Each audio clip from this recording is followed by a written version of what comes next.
How's it goes, everybody? Welcome to the Touche Football Podcast YouTube channel. I'm your host, Andrew Shea, along with my brother, Colin. Colin, how's it going? I'm good. How are you? I'm doing great. We're really excited to kick this thing off, and it's been a long time coming. I feel like it's been weeks that we've been discussing this. I just want to jump right into it.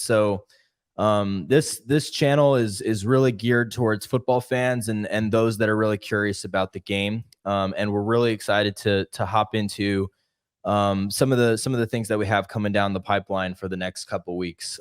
But first and foremost, I want to kind of talk about exactly why we titled this "Why We Love Football" and a little bit about why I love football. So I'll talk a little bit, and then I'll hand it off to Colin for him to give his thoughts. But this is something that I've been thinking about a long time, and it really kind of originated, a few months ago. When I was a kid, I love sports. I've always loved sports. I love following it. I'm a nerd. I track the stats. I talk about it too much at dinner. My mom would make me hush when I was a kid, and she's like, "You're going to be a sports broadcaster."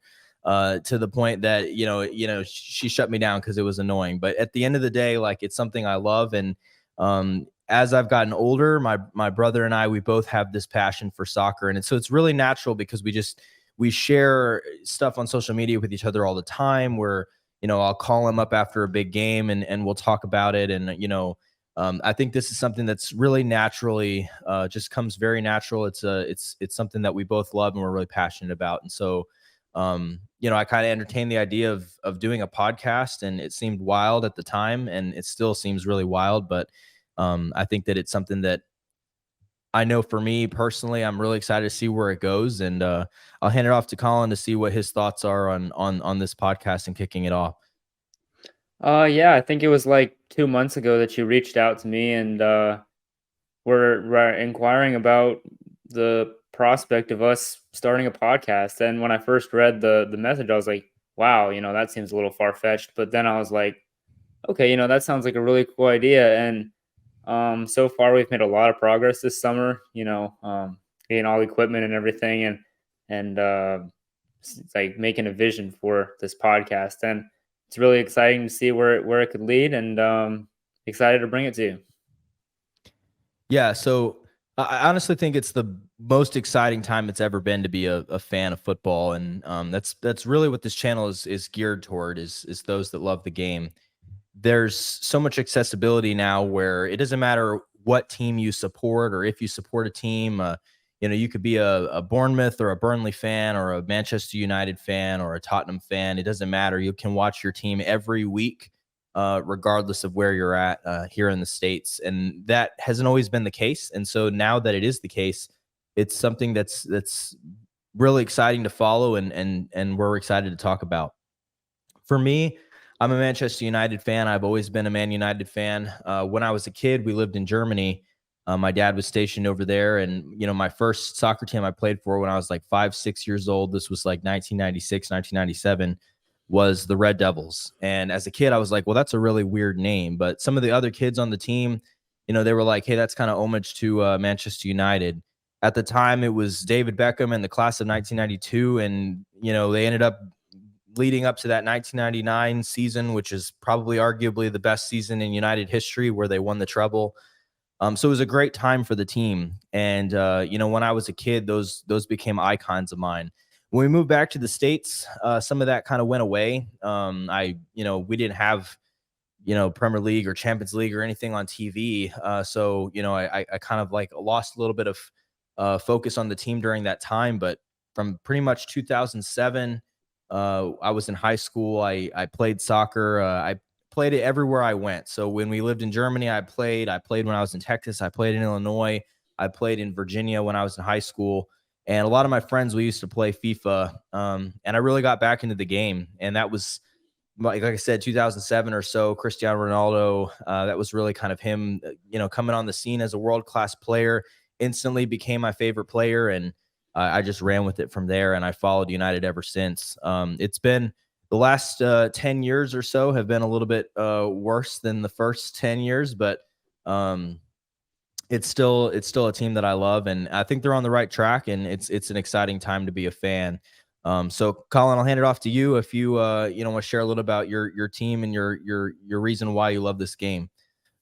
Yeah, so I'm a Chelsea fan, and my story behind why I'm a Chelsea fan is a little bit humiliating. I remember I was playing FIFA, and I think it was like I was 7 or 8 years old, and I remember talking to Andrew saying, what's a good team? And he was saying how um, Chelsea's a good team, and that they're a united rival. And I was like, okay, well, that sounds like the team for me. So ever since then, I've taken off and ran with it. But I started playing the game when I was 5, and ever since then, it's just really with the 2014 World Cup. I'd say was probably the year where I really became a true fan of the game and really like love to play. And so ever since then, I think that I've really just embraced it and grown to love it, and it's just become a part of who I am. And I'm proud to say that. Yeah, I think this Mm. podcast in general is one that I hope that I've always said that football is like a drama, and as the season progresses, you've got your ups and downs and your climaxes, and I want to be here for all of it. And I want to cover every minute of it, and talk about the big games and the big matchups, and the Champions League and the finals, and everything that comes along with it. And so what I also want to do is I want to make this channel available for everybody too. I don't want it just to be about the two of us. So, you're going to see some guest appearances on the show. I'm going to bring people on here to share their story about why they love this game. And I'm really excited because I know I've already got people lined up that I've talked to, and they've come from all over the world, but they have this shared collective love of this game, and their connection to it. And everybody's connection is unique, and everybody's fandom is unique. And I want to open this platform for them to be able to do that. If there's anything you want to see on this channel, maybe it's not something you see initially, drop it in the comments. I really want this to be a channel that's really fed by what you guys really want to see. And if there's something that you're like, hey, I have a question about this, or maybe you don't understand something, or whatever it is, there is no dumb comment. If you want to drop that in the comments, we'll cover it and we'll talk about it. So excited to see where that leads to. So what we did have just recently, we just made it back from New York City. Um, Once in a lifetime opportunity. Colin and I had the opportunity to attend the Arsenal Manchester United preseason game at MetLife Stadium. That was kind of what we knew was going to be the kickoff for this podcast, and it did not disappoint. For me, it was a first time ever seeing Manchester United play live, and that was a once in a lifetime experience for me. And the fact that I got to do it with my brother made it just cherry on top. So um, I'll talk about Manchester United, and then I'll hand it off to Colin a little bit for him to talk about Arsenal and maybe some of the other preseason events that are happening around the league. So for me, I thought for Manchester United, they played about as well as what I hoped they'd play at this stage of the season. The big glaring thing for me that I noticed is that the team just doesn't have a number 9. There's no number 9 in the team, and Jadon Sancho, I think he started off playing in that role, and he did his best. He scored a goal, but I think that's got to be the glaring weakness that's addressed in the transfer window so far. Some of the other players I think played really well. Players off the wings, Garnacho played pretty well. I thought Anthony played, decent. We missed him at the end of the season. A lot of people give him some grief about his limitations with regards to just being able to cut in on his left foot, but he does put a lot of pressure on those fullbacks and midfielders. And I felt like through that game, um, the wingers played really well. I felt like the build-up play was really good. I think Bruno Fernandez's first game as captain, and I think that it was a great performance from him. I'm really excited to see what this defense looks like once we integrate in Andre Onana at goalkeeper. But honestly, there's definitely strides that I want to see. We got to build off of last season, but I did feel like Manchester United in this preseason game, seeing it firsthand, they looked pretty crisp. And I think they're on the right track. It's just going to be, maybe a few more signings, and hopefully this sale of the team goes through. I mean, every Manchester United fan is not a fan of the Glazers and this whole summer saga that's been the sale of the team. So, if they can get that over the line, that's probably the biggest thing of them all. But with regards to what we saw on the field in New York, it was a great game. They play again tonight in San Diego against Wrexham. I don't think we'll see too many starters on that end, but I'm still excited to see how the team progresses through preseason, as they've got some big games against Dortmund and Real Madrid coming up. So I'll hand it off to Colin a little bit. I just give him the opportunity to cover Arsenal and then some of the other teams that he's seen around the league so far. So, Colin, what were your thoughts of the Gunners? So for me, it was my first time in New York going to that game, so it was a real privilege to see that game live. It was my first professional game that I've watched other than DC United, and watching a United Arsenal game is just it's just a different level.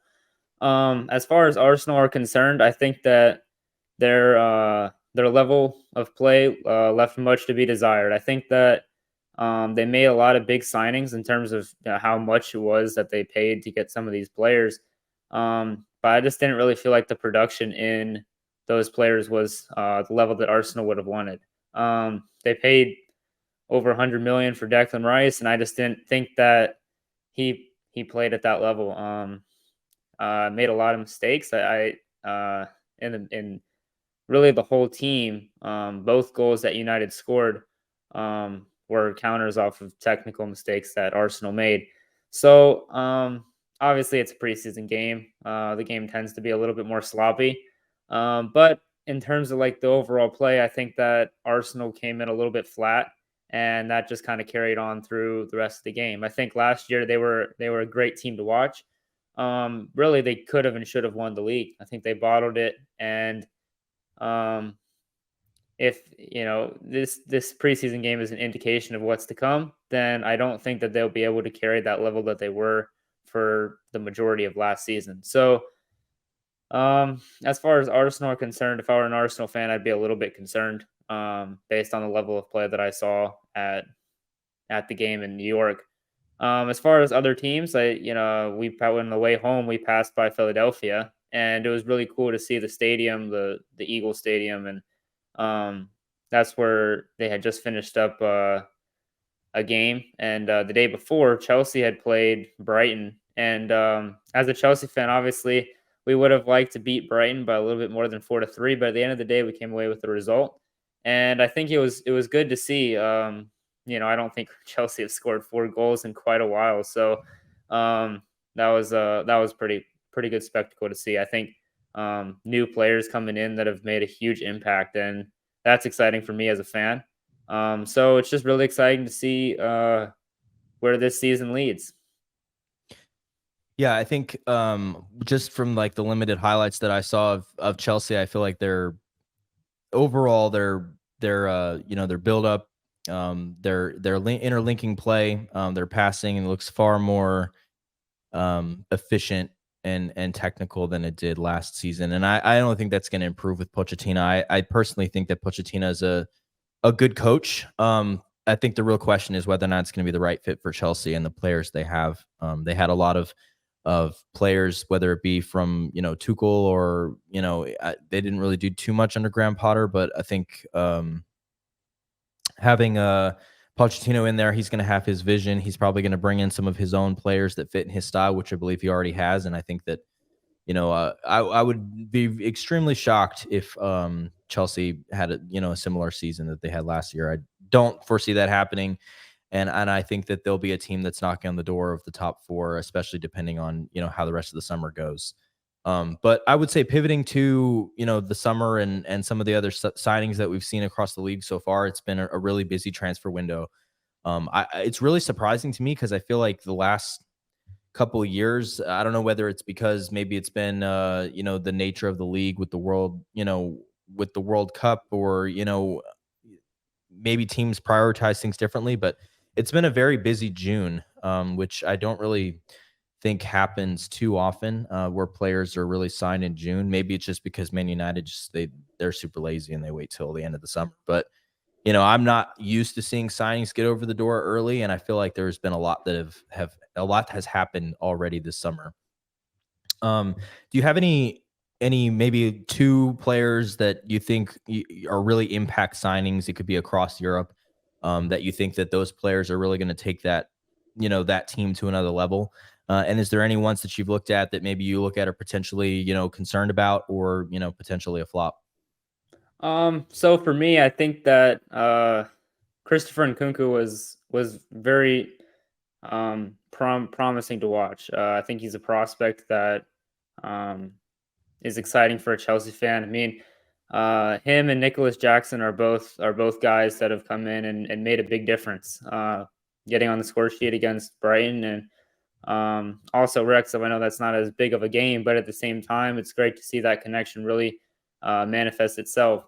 I think that in terms of flops, I think that maybe not flops, but um, I think Kai Havertz will not be at the level that Arsenal want him to be. I mean, as a Chelsea fan, it was. I mean, he provided a lot. I mean, he helped us get over the line in that Champions League final in 21. But um, as far as a week to week basis, I just don't think he was as consistent as he needed to be.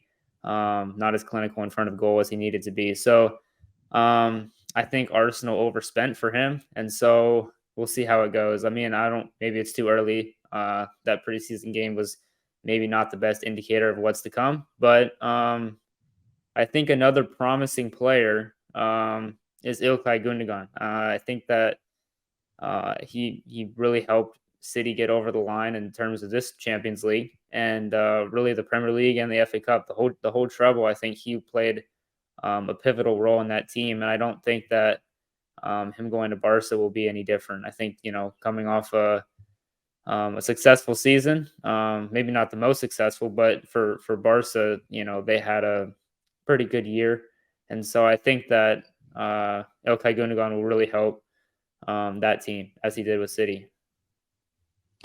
Yeah, I think that he's an amazing player. I can speak, with regards to. I mean, we played them in the FA Cup final at the end of the season, and we pretty much took Fred and had him man mark De Bruyne, which we kind of saw him as the problem. And I think Gundogan just, I mean, he ripped us apart, scored 2 goals, and was a very pivotal player for City down the stretch in major games. And I think that he's going to bring a lot of that to Barcelona. I don't take it away from Pep. I think that he's going to find a solution, but I think that those are some big shoes to fill for sure. If I was going to answer that question myself, personally, I think that Jude Bellingham is going to be an amazing signing for Real Madrid. He is a player that I know they targeted for the last season or two. Real Madrid are really methodical about the way they do transfers, and I think that he's absolutely a player that's going to really kind of progress that midfield to a modern level. I think that it was very evident in that Champions League game against Manchester City that maybe that midfield had too many ties to the past. I think Modric is a great player. I think Cruz is a great player, even in their attack with Benzema. But I just don't know if it was at the level that it had been in previous seasons. And I think that Bellingham's going to kind of bridge that gap to get that team to where they need to be. And depending on if they bring in a player like Mbappe, I don't know if that will happen or not. But if it does happen, I think we're looking at another stretch of time where Real Madrid are going to be an absolute force in Europe to be reckoned with. Another player that I think is a really bit underrated signing was Kim Min-jae to Bayern Munich. I think maybe Bayern Munich last season was a little bit of maybe not soul searching per se, but maybe a little bit surprising that they didn't have as much success in the league. Obviously, they won the league, but it came down to the very last day against Dortmund. And with the team like Bayern having the level of success that they've had the last couple seasons, I think that they really needed to invest in that team. And I think that their defense in particular was one that needed some investment. And I think that Kim and Jay was a player that was absolutely vital, I think, to Napoli and their title run in Serie A last season.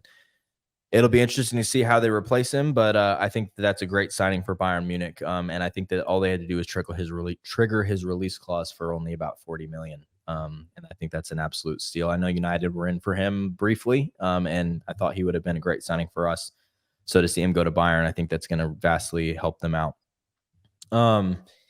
As far as players that I'm a little concerned with, Declan Rice, I think that's a lot of money. 105 million. I think that's a lot of money to invest in a player that has a lot to prove. Yes, he's a good player.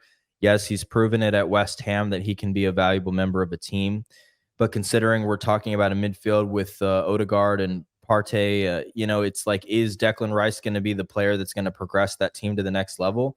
I mean, time's going to tell, but like I said, I don't think we can read too much into that preseason game, but I mean, I honestly think it's going to take a little time for him to integrate, and I wouldn't be surprised to see some struggles along the way. And I've seen it firsthand. I am absolutely in no way, shape, or form comparing Harry Maguire to Declan Rice, but anytime you have a high transfer fee, it adds a lot of pressure to a player. And I think that Maguire, obviously, we've seen has really struggled with some of the expectations that came with that price tag. I always thought he was a decent player, a great player, played for Hull, played for Leicester City. And when he came to us, I was honestly excited about it as a defender. But, it's obviously going to be putting him in a completely different category. At the time, a lot of people were comparing him to Virgil van Dijk just because of the price tag. And I think that again, that's not necessarily fair. So we look at players across the league, who are in that same ballpark of fees. I think that at this point, you got to say Declan Rice and Jude Bellingham are in the same category as far as midfield signings. I mean, it's 105 million versus 120, right? So, I mean, when you're spending over 100 million on a midfielder, you're expecting that to be a game changing signing. And I don't know if that will be the case for Arsenal. So again, I think there's a lot of pressure on Arsenal this season. They really kind of had snuck under the radar. A lot of people kind of, didn't envision them in the level of they were at in the league last season, and so we'll see what happens with that. But and last but not least, I would say McAllister at Liverpool. I'm not trying to be a hater. I personally felt like McAllister benefited from Caicedo in Brighton last season.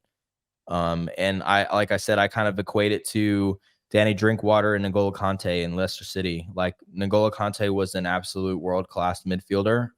Danny Drinkwater was not. And I'm not going to say that that's exactly the same, but I felt like Caicedo did a lot for that Brighton team. And it's going to really, I really want to see if McAllister is going to be the player that's going to really progress Liverpool, or, was he a beneficiary at Brighton? I'm not sure, but either way, those are two that I have my eye on with a little bit of concern. I do want to kind of pivot away from the summer and kind of talk a little bit about what's going to come next in the weeks ahead. So, with regards to this channel, I think that, again, it's a channel that I really want to make accessible to everybody. I know for myself, when I was in high school, I didn't know everything about this game. And, even though I played it as a kid, I feel like the last couple of years have been a lot more educational for me because it's something that I watch week in and week out.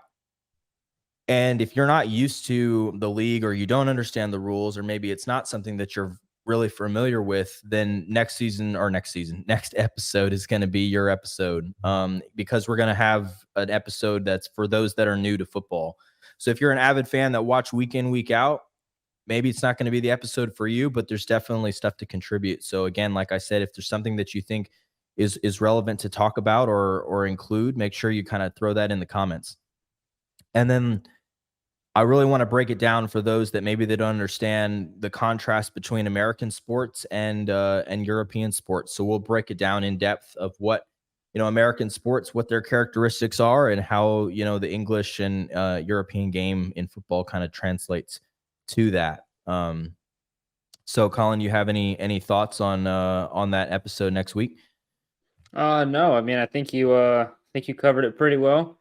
I think it'd be a great learning opportunity for someone who isn't a consistent supporter of the game. So, great learning opportunity. So excited for that episode.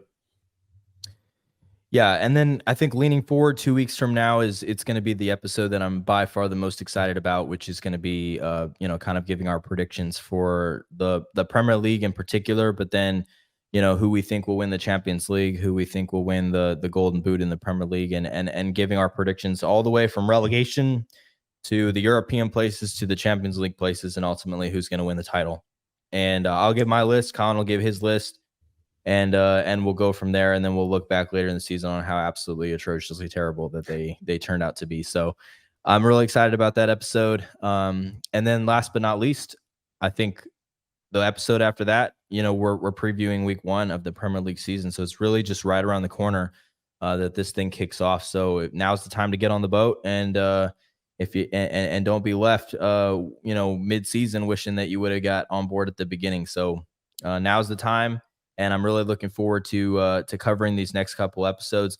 This episode in particular is a little bit different from what most will be. Most of the time, we're going to have maybe some more graphics, maybe a little bit more, but for this one, I just wanted to be organically talking about why we love this game, and why we're excited to kick this thing off. I'm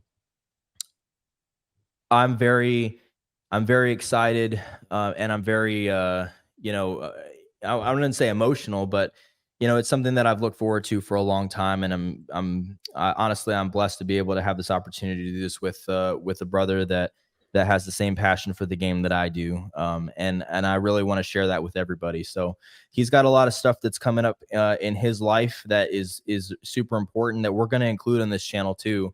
And I'll give him the opportunity to talk about that and some of the things that are coming up in the next couple of weeks for him. So Colin, now's the floor to kind of give any sort of closing thoughts that you have, or what's going on in your life for the next couple of weeks and months. So I'm going to attend Grove City College in the near future. In fact, we start classes end of August, and then I have to be there a few weeks early because I'm be on the soccer team there. So pretty excited about that. This past year I played for VDA, Virginia Development Academy, and it was a good experience, and I think it was good preparation for the college game. So pretty excited about that. Uh, yeah, I mean, I'm just really excited to get this podcast kicked off, and it'll be really exciting. But at the same time, it'll be a little bit chaotic. Right now, I'm in my own house, but come a couple weeks time, in the next couple episodes, I might be in different locations. Have to set this up in the dorm, so it'll be pretty chaotic and interesting to see how that plays out. Yeah, but when is college life not chaotic, right? That's just part of the baggage that comes along with college. But no, it's going to be an exciting time for Colin, and an exciting time for the podcast for sure. I want to go ahead and wrap it up. So if you haven't already, like this is going to be something that evolves, and the only way that it's going to evolve is if you uh, help us get it to where we want it to be. If you haven't already liked the video, if you could just go ahead and like the video. If you haven't already subscribed to the channel, please do so. It really helps out with the YouTube algorithm. And as we kind of jumpstart this thing, every bit of help that we get is going to be vastly beneficial. So I look forward to you guys tuning into the weeks ahead and the episodes ahead. I think it's gonna be a lot of fun, and I'm excited to get jump in head first, so to speak. So like I said, like, comment, share, whatever you got to do to get the word out there about Touche Football, and we're gonna be very grateful for anything that you guys help us out with. So that's pretty much what we have on our end. I look forward to the episodes upcoming, and it's been a lot of fun. So tune in next week. We should probably have the next episode up started next week, probably Monday, Tuesday at the latest, about the for those that are new to football. So it's going to be exciting. All right. I hope you guys have a great rest of your week, and I'll see you guys then.